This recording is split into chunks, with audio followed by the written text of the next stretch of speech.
a mission. I'm paying dues, I'm in position, I'm staying up, it's getting late. You're doing good, I'm doing great.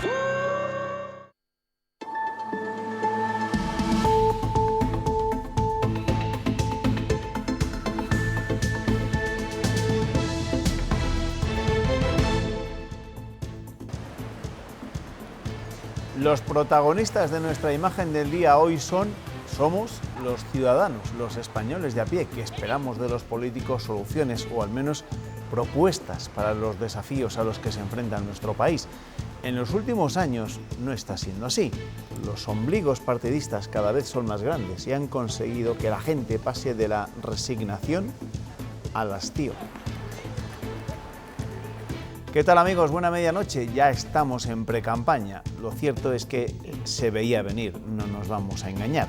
Estos 142 días que han pasado desde el 28 de abril solo han servido para la propaganda, sobre todo por parte del ganador de esas elecciones, que es quien tenía todos los ases en la manga. Después de escuchar tantos discursos vacíos de contenido, hoy había que salir a la calle y preguntar a los ciudadanos hasta dónde ha subido su nivel de hartazgo y qué les parece tener que volver a votar por cuarta vez en los últimos 4 años. Que no nos hemos quedado atrapados en el tiempo. ¿Ah, sí? ¿Vamos a volver a ir a elecciones? Y sí tendremos que volver a votar. Pues una vergüenza. Muy mal. Fatal. La agonía ha durado 142 días y hoy el cabreo es proporcional. Ninguno se salva. Culpa de los políticos. Ya hemos votado, hemos dado la opinión y no se ponen de acuerdo ellos. Que se podrían ir todos para casa. No está claro que el 10 de noviembre las urnas arrojen otro escenario. Que el resultado va a ser igual. Tampoco hay certeza sobre cuántos votos se van a sumar. ¿Para qué vas a votar si van a hacer lo que quieren de todas formas? Yo volveré a votar. Creo que no. En la repetición de 2016 la participación cayó 3 puntos y en estas la abstención y a quién afectará pueden ser clave. Pero ya hablaremos de eso y de todo lo demás. Hoy es día para el pataleo. Lo único que quieren es asegurar su culo en un sitio. Evidenciar la frustración. Son unos adolescentes todos los políticos que hay ahora mismo. Y exigir que esta película tenga también final. Eso es lo que piensan los ciudadanos, que lo que piensan mis tertulianos, que también son, evidentemente, ciudadanos por encima de todo. Juan Luis de las Rivas, ¿qué tal? Bienvenido, buenas noches. Muy buenas noches. Otra vez a votar. ¿Tú también estás harto como estos ciudadanos? Bueno, mira, mi hija Marta, que por cierto cumple años hoy, me decía el otro día, ¿por qué dedican mucho más tiempo a atacarse entre ellos que a decir lo que defienden? Es increíble, si coges la sesión de ayer, era increíble las descalificaciones de uno al otro. Bueno, esa candidez igual le dura ya poco, ¿eh? Sí, seguro. Sí está madurando. Sí está madurando, sí. Cayo Sastre, ¿qué Hola, tal estamos? ¿qué tal? Buenas noches. ¿Qué tal? Harto tú también, como estos ciudadanos los que hemos escuchado. Bueno, yo diría que harto, yo creo que me siento atrapado y los ciudadanos se sienten atrapados. Yo creo que estamos viviendo un tiempo de política en el que estamos sin posibilidad de hacer nada. Piensa lo que está ocurriendo también en Inglaterra, atrapados en cómo salir de una habitación que se llama Brexit y aquí atrapados en lo mismo. Entonces, esta es la sensación que creo que tienen los ciudadanos. Luego seguimos, porque evidentemente un sociólogo nos tiene que decir qué es lo que puede pasar en esas elecciones del 10 de noviembre, que algunos, sobre todo Pedro Sánchez, parece que las asume con optimismo, pero las elecciones las carga el diablo y todo puede pasar. El candidato socialista comenzaba la campaña electoral ayer mismo, en la Moncloa y en los telediarios de las 9 de la noche. El resto de candidatos han comenzado la campaña hoy, en la sesión de control al gobierno en funciones. Ha sido un debate bronco, en el que Sánchez ha cargado contra todos y todos han cargado contra Sánchez.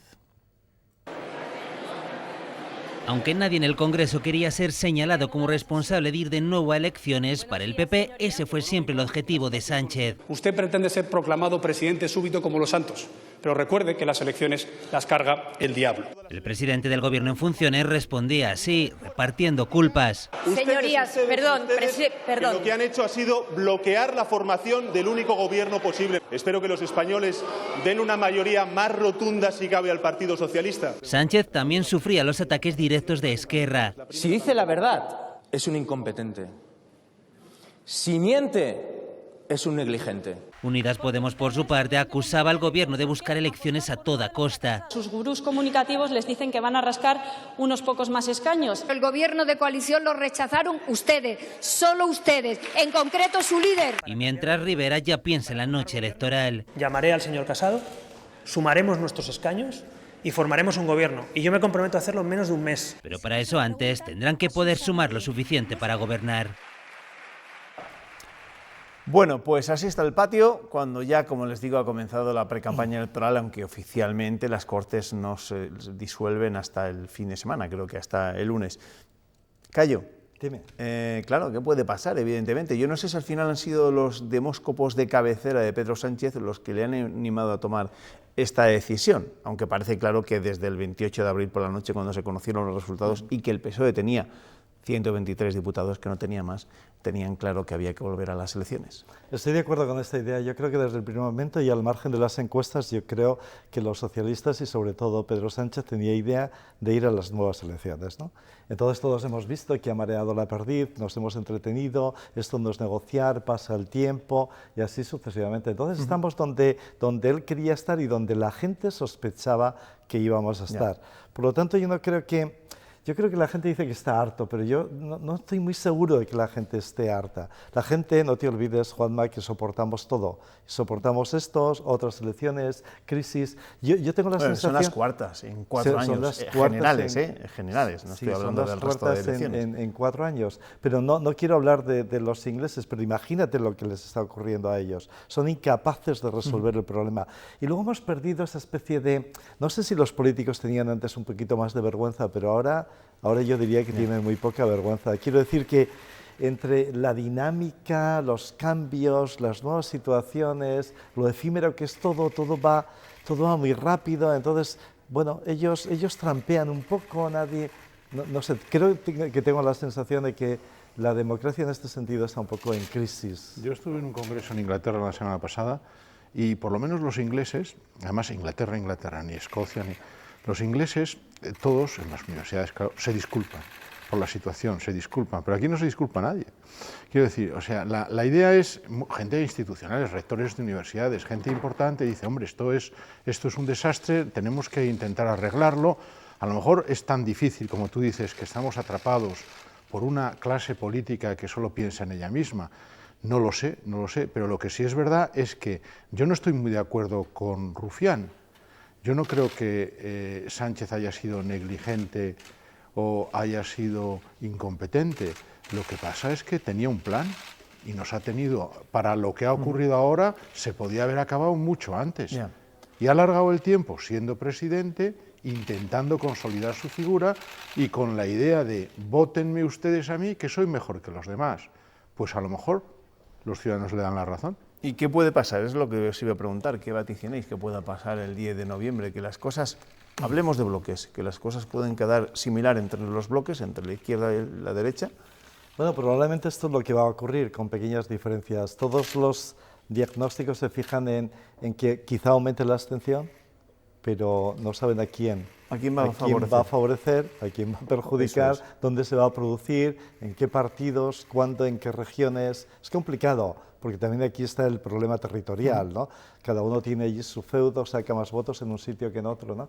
Entonces, bueno, esto es lo que creen que puede ocurrir, pero no creo que nadie esté seguro. Bueno, porque dice la gente porque dicen los que se dedican a las encuestas que esto va a suceder, porque lo normal es que suceda esto, ¿eh? No es otra cosa. Claro, ya lo vimos en las, la gente no cambia de voto. En las elecciones que ganó también Mariano Rajoy, mejoró un poco. poco. Pasó de los 123 escaños a los 137, evidentemente. Yo no sé si al final la gente se deja llevar, ¿no? O apuesta a caballo ganador, o al menos el que dan las encuestas como caballo ganador. Sí, probablemente ocurre esto, pero la gente no cambia en un mes de voto. Ahora hemos tenido otras elecciones, aunque nos pille el país un poco lejos, que es Israel. Entonces ha habido otras elecciones por un asunto de bloqueo y el resultado es similar.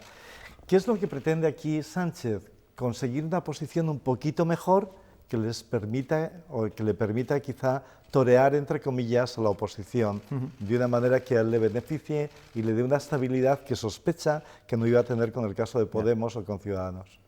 Sí, pero mientras tanto la situación es un poco... los políticos han ido de vacaciones Y yo creo que la cuestión es todo un cálculo. Rivera sacando una propuesta 24 horas antes de que todo, no sé, hay como un cálculo extraño, electoralista, efectista. Tú hacías una pregunta, Juanma. Yo creo que quien es presidente, si no hay una situación grave, tiene el viento a favor, porque tiene un gran peso institucional, tiene mucha presencia y tiene mucho poder. Luego, la televisión española es una herramienta de propaganda y esto es verdad. Casado está ocupando un papel discreto porque se está un poco consolidando en el partido, y para Casado no es malo las elecciones si gana un poquito, ¿verdad? Si gana con poco que gane, no es malo.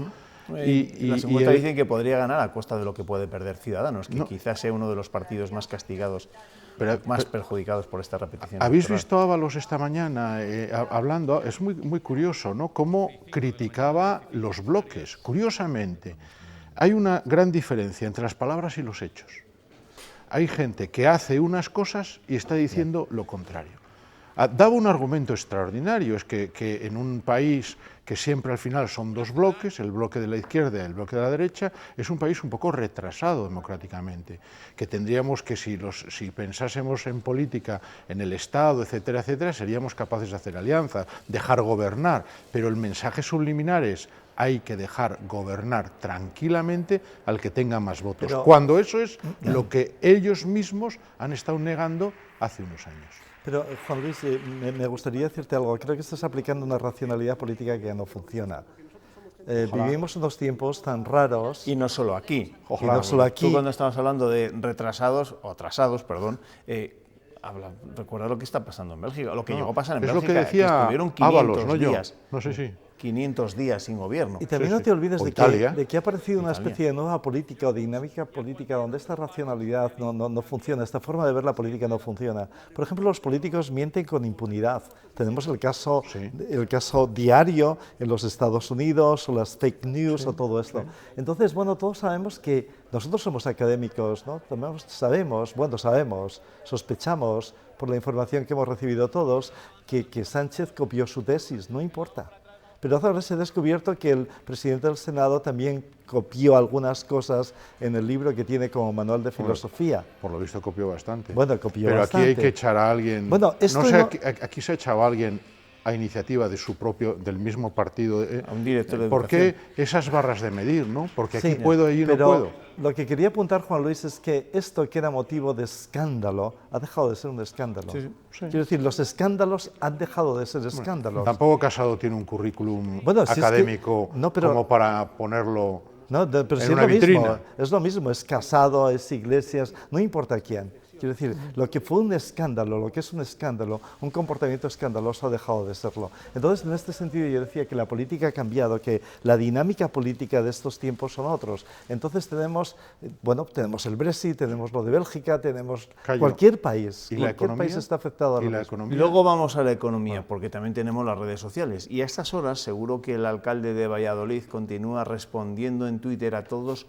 los que le están criticando por subir a la red la foto de la cafetería del Congreso en la que se ve hablando a Pablo Iglesias y a Albert Rivera. Esta foto, que acompañaba con el comentario, les va a ir bien a estos, y que adjuntaba otra foto más antigua en la que se ve en la misma cafetería a Julio Anguita y a José María Aznar, en los tiempos ya un poco viejunos en los que los dos hacían la pinza a Felipe González. Esta mañana Puente seguía cargando contra los protagonistas de la imagen y Rivera respondía al portavoz de la Ejecutiva Federal del PSOE.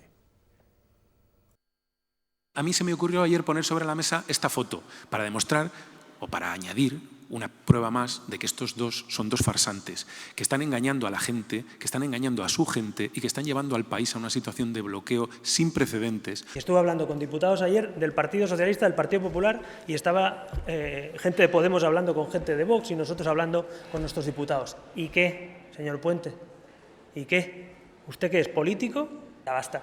Yo creo que en este caso ni siquiera nos podemos indignar porque el personaje no merece ni la indignación. Bueno, nos indignamos igual los demás porque parece que en todo esto ha quedado también la política, no en estos rifirrafes, en estas peleas que no llevan a ningún sitio. Escarceos personales, ataques personales, sí. Sí, pero además, ejemplo, ¿dónde estaban? En la cafetería del Congreso, ¿no? Sí. No estaban en un zulo, ni estaban escondidos en una trastienda. Es que parece que no les importaba estar allí, que les vieran. Sí, pero ¿no? que es que además el lugar, hay un acuerdo de que no se tomen estas fotos y que es un espacio que rige otra dinámica que no es la del hemiciclo. Pero no importa, si te das cuenta del detalle la foto ha dominado toda la polémica. Quiero decir, la presencia de las redes, que decía Juanma, de Twitter, de Facebook, de todo esto, está también salpicando y haciendo una nueva política. Efectivamente, entonces, de irracionalidad, no importa la economía, ya sabemos que tenemos problemas económicos, pero no importa, ya sabemos que tenemos problemas en el sistema educativo. A veces me pregunto qué es lo que importa realmente, y lo que importa realmente aparentemente es esta foto. Pero los políticos tienen que hablar entre sí. Estamos exigiendo eso, pero de repente cuando hablan nos molestamos. Pero es de sentido común que hablen entre sí, pero se convierte en un escándalo. ¿No te das cuenta de la nueva dinámica política? Esto es lo que ha cambiado. Sí, pero estás convirtiendo la política en Sálvame. Es Sálvame. La foto no sé qué, no sé cuántos, que fulano le ha dicho a no sé qué, no sé cuántos, que la probablemente Juan Luis sea Sálvame y por eso sobramos los comentaristas, los sociólogos, los economistas. La realidad sobra. Sí, nosotros también entramos mucho en ese tipo de juegos, ¿no? Luego vienen los cañones, ¿eh? Al final, ya verás lo que vamos a hablar de aquí a las elecciones, claro, en que lo importante, el que se va a llevar el gato al agua, es aquel que consiga construir un mejor relato. Decía Cayo que no lo iba a decir, pero yo le he forzado. La narrativa, sí. Yo he prometido no utilizar esto del relato. Entonces, el relato, ¿ves? Es una realidad virtual. No existe ni el relato, es toda una ficción. Entonces, forma parte de la ficción. Esta es la ficción. Bueno, pues ficciones y opiniones. Las próximas, las de nuestro compañero José María Nieto, que también tendrá que contarnos algo acerca de cómo ve todo este periodo que se avecina. De nuevo, otra precampaña electoral. No puedo pegar ojo, Juanma. Hay una ranura ahí arriba. Me siento dentro de una urna electoral. No estaremos así hasta noviembre, ¿verdad? Tiene que ser una pesadilla. Voy a dormir a ver si cuando me despierte ha desaparecido la urna. Hasta mañana, Juanma. Que no son horas. No son horas. Es una pesadilla y también es una realidad. Y ahora vamos con esos datos preocupantes que hemos ido también avanzando en nuestro tiempo de tertulia, que tienen que ver con el sector de la automoción. 500 trabajadores se verán afectados en principio por el ERE de Renault, 450 del medio turno de noche de Palencia y 50 en las líneas vinculadas de carrocerías en Valladolid. Comenzará el día 2 de diciembre y afectaría solamente a trabajadores eventuales. Los fijos se recolocarían en otros turnos. Son las cifras ofrecidas por la dirección tras reunirse este miércoles con los sindicatos, que las ven excesivas y que piden mejorar planificación. La negociación que ya está en marcha es la del ERTE en el Nissan Ávila. Hoy se han vuelto a reunir representantes sindicales y directivos y las posturas se mantienen muy distantes. El comité de empresa reclama el mantenimiento del 100% del salario de los afectados, una compensación de 1.400 euros y un plan de bajas y prejubilaciones. Así están las cosas, claro, en un sector como el de la automoción, que es un pilar básico de la economía de Castilla y León, de nuestro Producto Interior Bruto. Y de esta ciudad. Claro, y también de Castilla y León. Fíjate todas las empresas que dependen de estas grandes empresas.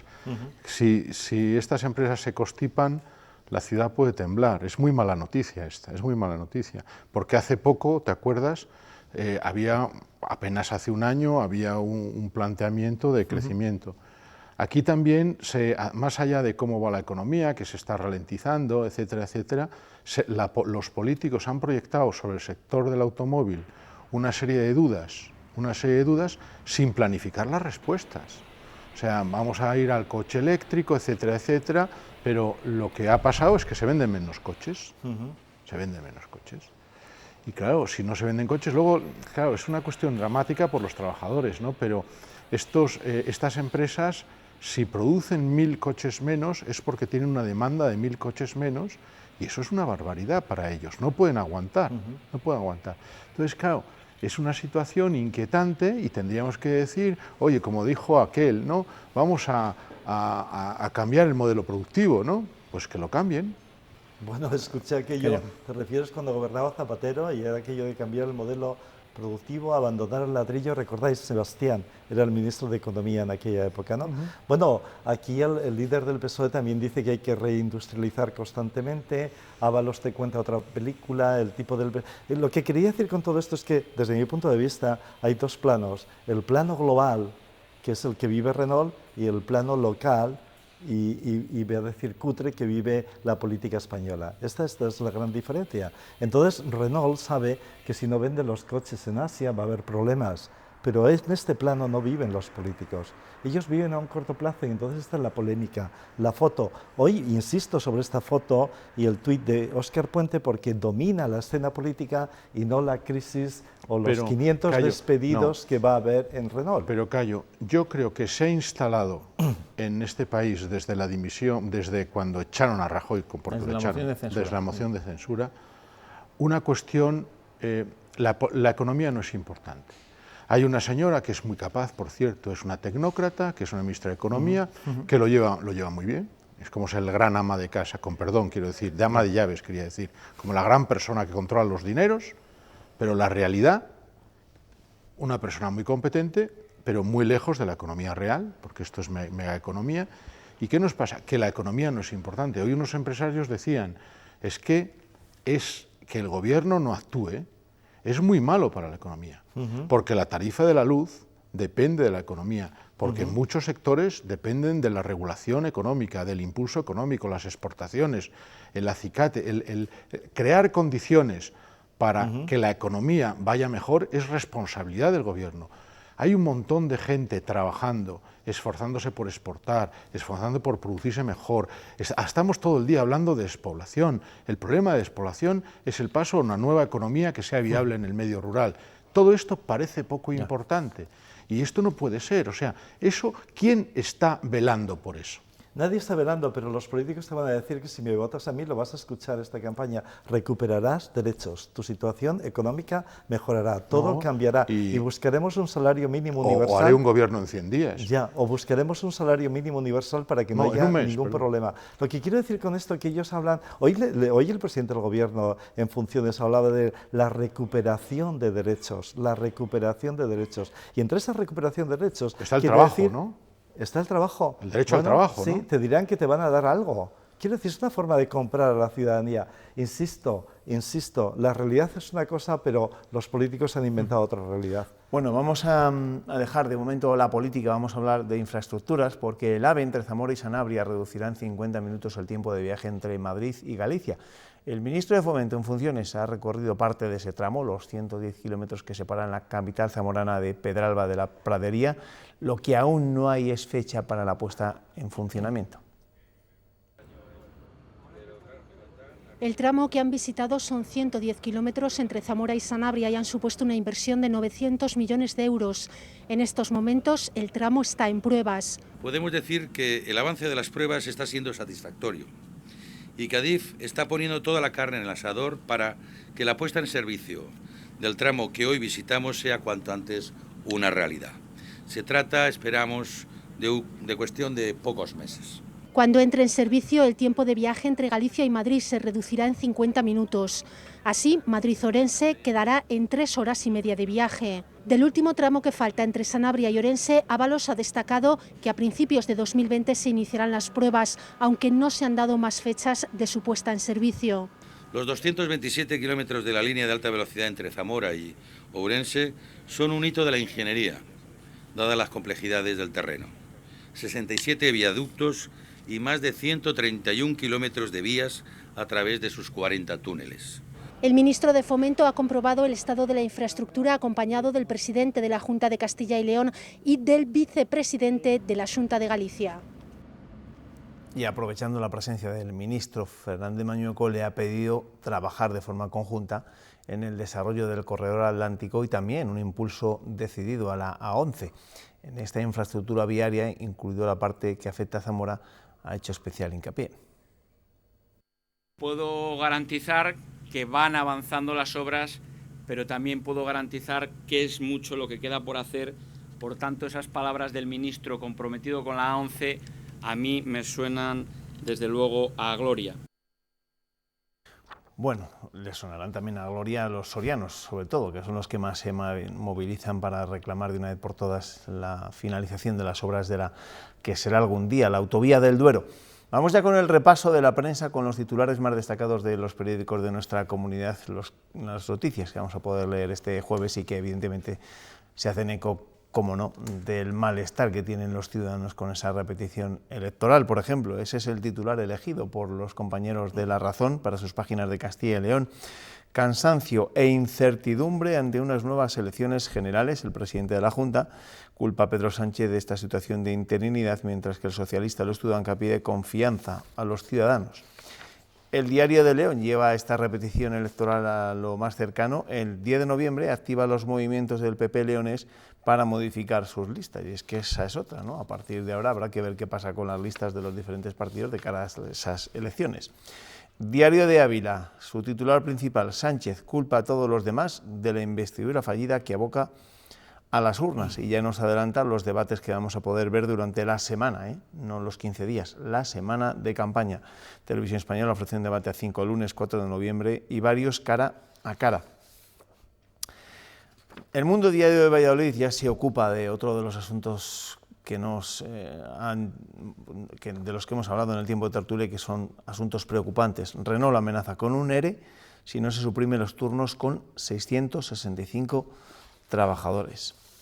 También las páginas de ABC se hacen eco de esta información. Renault justifica la pérdida de empleo en que saldrán 1.000 coches menos a la semana. Los sindicatos advierten del impacto en la comunidad por la eliminación de 500 puestos de trabajo. Y el Norte de Castilla, pues lo que hace es dedicar su primera página a los efectos, al día después de las inundaciones en Valladolid. Valladolid logra recuperarse en pocas horas de la mayor tromba de agua de su historia. Y precisamente nosotros lo que vamos a hacer a continuación, antes de que se vayan mis dos tertulianos, recuperar algunas de las imágenes que nos deja esa espectacular tromba que caía ayer en Valladolid, en la capital, pero también en otros puntos de esta provincia. Estas son imágenes grabadas justo en el momento, ya había escampado, pero pocos minutos después de que dejase de llover. Espectacular. ¿Estabais por la calle? Estaba en la calle, sí. Yo ¿Cuándo cayó el diluvio? No, estaba en bicicleta, había salido en bicicleta. ¿No habías mirado las previsiones del tiempo? ¿Qué? Bueno, no me las creía del todo, pero bueno, lo cierto es que me pilló. Yo estaba en Simancas y me pilló, no pude salir del coche, la granizada, pero nos hace pensar también, algo tenemos que hacer en nuestras ciudades, lo digo como urbanista, para que cuando llueva no se inunden de esta manera, ¿no? Iba a aprovechar y se pueden hacer cosas. No sé por qué se inundan estos edificios modernos con tanta facilidad. Si quieres te lo cuento, pero necesitaremos un ratillo. ¿Por qué se inunda? Ya me lo contarás. No, pero es verdad que las ciudades tienen mucho suelo artificial, entonces no son permeables, y la velocidad que adquiere el agua, y bueno, son cosas importantes. Si vamos en el camino de la sostenibilidad, todo esto tenemos que pensarlo, ¿no? Sí, porque había imágenes de vídeos que grabaron ciudadanos anónimos, donde se mostraban las importantes goteras que tenía, por ejemplo, el Centro Cultural Miguel Delibes. También los edificios. El techo, parte del techo que se caía en el edificio de las Cortes Regionales, por ejemplo, que decía el hospital, el hospital, el aparcamiento, ¿no? El aparcamiento recién inaugurado de la Plaza Mayor de Valladolid. Sí. El agua, si no va donde tú quieres, va donde ella quiere. Y es a todos sitios. Pero todas estas obras son modernas, insisto, recién hechas, recién construidas. También es verdad que hay edificios que tienen pues, una superficie cubierta tan amplia que si no hay un mantenimiento muy estricto, a veces es difícil en trombas de estas. El mantenimiento es muy importante. Se necesitan. Pero de todas maneras, Juanma, las noticias estas que decías de la A11, de lo de Zamora, también Burgos, ¿te acuerdas? Burgos, conexión con el País Vasco. Si eso se hace, esta región, la conectividad mejora mucho. Eso es una buena noticia. Pues es una muy buena noticia y esperemos que sea pronto de verdad una noticia confirmada y contrastada, que se puedan inaugurar esas obras tan pendientes. Gracias, Juan Luis. Nos vemos. A ti. Cayo, hasta otra. Buenas noches, gracias. Buenas noches. A ustedes, una pequeña pausa, publicidad. Enseguida volvemos con más asuntos.